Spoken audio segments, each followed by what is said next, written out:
Hey guys, Nicholas for Man Talk Monday here with you. Today I want to talk about our dreams, the dreams in our heart, but specifically when the going gets tough, when you're losing hope for stewarding that dream. What do you do with it? What happens? You know, I'm currently in a season where I have been battling a lot of that.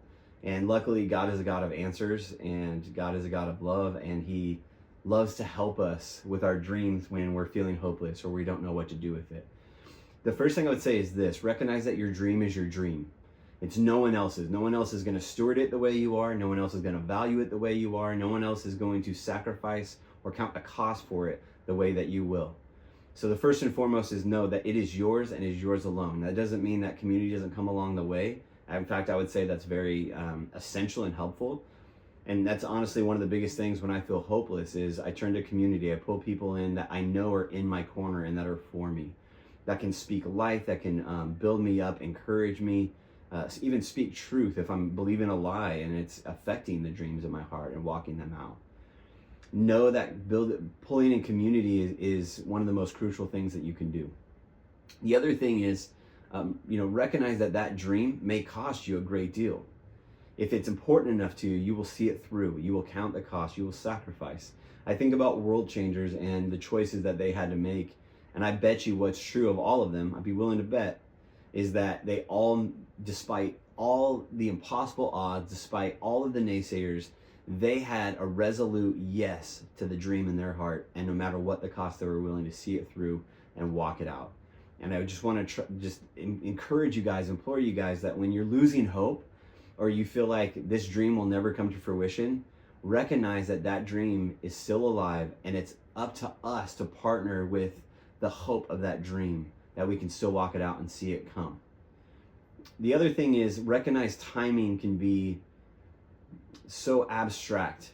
You know, for some of the dreams in our hearts that are bigger, they may take longer. They may take years or even decades to see come to fruition. The other piece is that in the timing of all of it, we don't know when our breakthrough's coming. We don't know when that connection where that open door is coming around the corner. It could be tomorrow, it could be next week, it could be in a year. But be patient in your timing. There's a level of humility that is required to be partnered with that, to know that what you're putting your hand to every single day is the cost to get there. You know, Jesus had carpentry, Paul had tent making, David had shepherding. They all had the thing to get them to where they needed to go.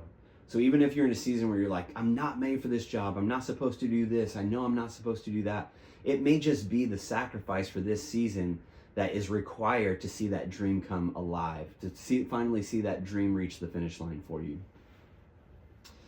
If you stay humble, if you stay disciplined, if you just continue day in, day out to keep it in front of you, know that it was put inside of you, it is good, and it is worth pursuing. There will be a cost, there will be a sacrifice, but it also will be worth it. I want to leave you guys with a quote from a book that I've been reading recently. The book is called "And David Perceived He Was King" by Dale Mast. Definitely one of the top 3 books that I've read this year. One of the most encouraging, just one of the most helpful reminders of identity, and how identity actually is what gets us to the other side, seeing our dreams fully realized. So I want to read this to you guys as we leave today. It says, "No one can ever steal our place or position of destiny.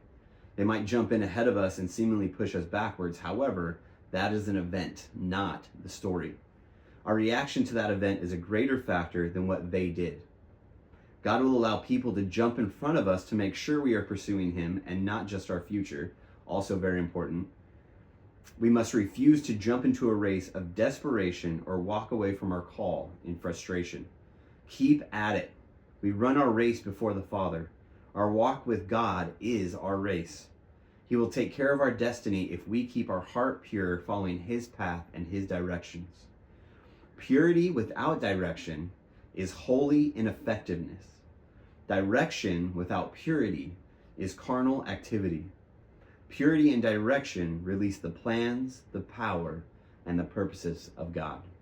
And with that, I'll leave that with you guys. Bless you. Have a great week. I'll see you soon.